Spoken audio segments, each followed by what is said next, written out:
We all tell stories to make sense of our world, of our experiences. When we encounter problems that go against our expectations, we cope by telling ourselves a story of why that happened. Why did I get fired? Why didn't I get that promotion? Why did this or that happen? We often default to a cosmic story of good versus evil. We obviously are always the good guy in the story, and there is the big enemy out there that is fighting against us. We must fight back if we are to win.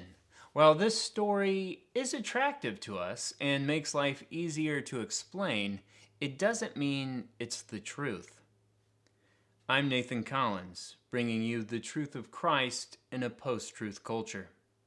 A common story out there is feminism. Many women, but not all, have experienced hardships in the workplace. In fact, I was one of those lawyers who had her nose firmly to the grindstone. I worked absurd hours, and I didn't care that I wasn't invited to the golf games or client lunches. I did what I had to do to succeed. But on that night, my eyes were opened. I remember settling into my seat and looking up at the stage, and I saw this young guy in jeans and a t-shirt. And I thought, oh, technical problems. But then he began to approach the podium.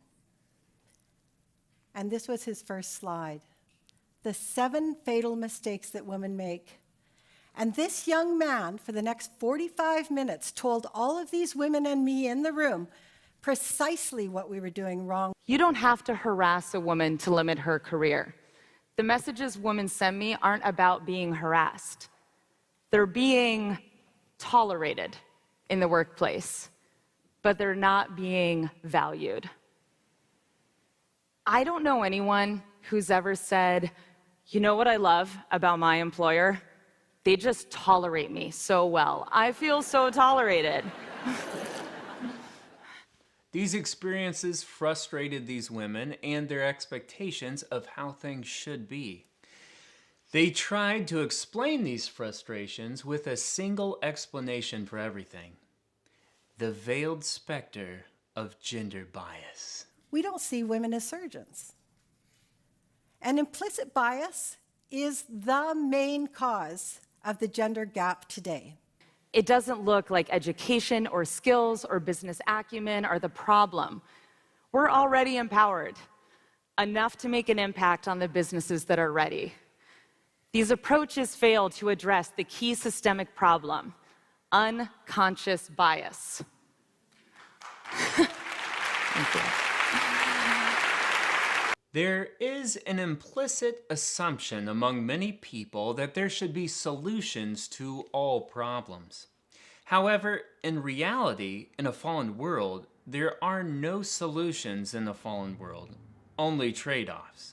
And that may be a bitter pill to swallow, but it is reality. Now, is there a pay gap between male and females in general? Yes. And that has been true for most places, times, and cultures throughout human history. This is a well-known fact. What is in question is why this happens. The possible factors are endless. Here is a list of a few possible factors. Parents may raise girls and boys differently. Women and men may have different abilities. Women and men may make different choices in education. Women and men may choose different careers. Women and men may choose differently when it comes to regular or irregular work hours. Women and men may choose different continuity of employment. Women and men may have different domestic responsibilities that affect their pay. Childbearing may affect men and women differently. Employers may discriminate against women and men differently. And a host of other factors could account for the pay difference in general between men and women. The problem I see is that just one factor is picked as the single explanation for everything, that it's all due to gender bias. This seems to be the magic wand that supposedly explains away everything. If there is a disparity, well, it must be because of bias. Have you studied all the possible factors to see if other factors account for the differences? Nope. It's just automatically assumed in every situation. This is a very intellectually lazy way to handle the gender pay gap issue by just assuming bias into everything without looking at all the available factors that affect this issue. Remember, in reality, there are no solutions, only trade-offs in a fallen world. This means whichever of the factors you choose to change, there will be new effects gained, which may be good or bad, and also old effects lost, which may be good or bad. There is a cost to choosing the gender bias option as an end-all to every problem. What actually happens doesn't always align with our expectations of what the real outcome should have been. So what have we been doing to address gender inequality? Why isn't it working? Many businesses think they're addressing the problem because they provide training. $8 billion worth of training a year, according to studies from the Harvard Business Review. These same studies also conclude that these trainings don't work and often backfire.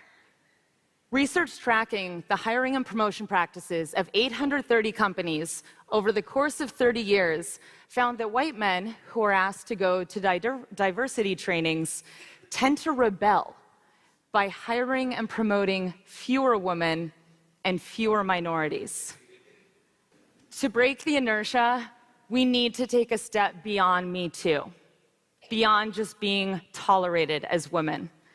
Our organization decided to tackle the problem in two ways. First, if we're all biased, our workplaces need to be actively anti-bias by design, not by trying to change mindsets one training at a time. So our team began by identifying over 100 cultural levers that can be adjusted to counter the impact of bias. We found that small tweaks can lead to big changes, and they cost a lot less than $8 billion. This is always the explanation when the outcome doesn't fit the belief. No matter how much we spend, we haven't spent enough. No matter how long we've done the program, we haven't tried it long enough. If it crashes and burns, there just wasn't enough commitment. There just wasn't enough trained workers to implement the program. We need a wider range of power and authority. We need more legislation. We haven't done this or that just right. And then it would work. Sure it would, Gary. Or maybe, just maybe, the theory is wrong. These are all telltale signs of a failed belief that doesn't match reality.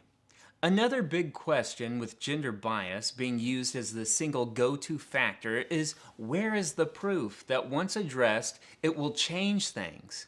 We've had decades and decades of programs and policies to address this issue, and the same groups who implemented them are saying it hasn't really worked, and they need more power and resources, and then their promises will really work this time. So 30 to 50 years wasn't enough time. Not enough time, or the theory is bogus. This ultimately leads to my objection with feminism in general. It isn't really about addressing problems and finding out the truth, no matter where that leads. Feminism is about the religion of feminism. And feminism is about finding anecdotes, individual experiences, and fragments of evidence to confirm its belief. It doesn't matter if their answers are more belief than any fact that could actually help, as long as it promotes feminism. That's all feminism needs to sustain itself. This is a symptom of a dead-end belief that will ultimately lead to nowhere and leave many followers frustrated along the way.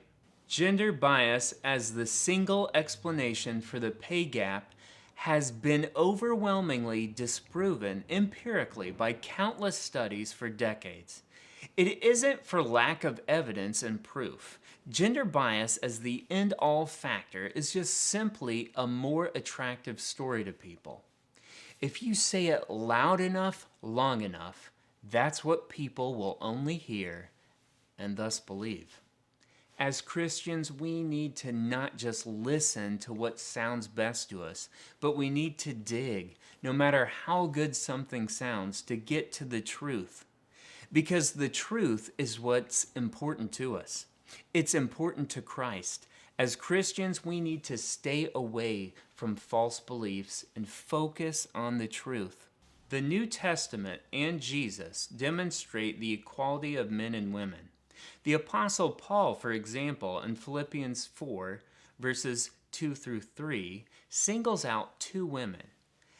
And he tells the church that they are to be taken care of as they have worked with Paul in sharing the gospel. The Old Testament tells us in creation that men and women are both created in the image of God and are of shared equal value. However, there is of course differences given to men and women. While they are of equal value, this doesn't mean they aren't different. Parents love all their children equally, but parents would never say all their children are the exact same and should be taught the same. They're different. That's just a fact. Feminism doesn't just want equal value, but equality in every aspect. They want what's called gender equity, where all outcomes are equal.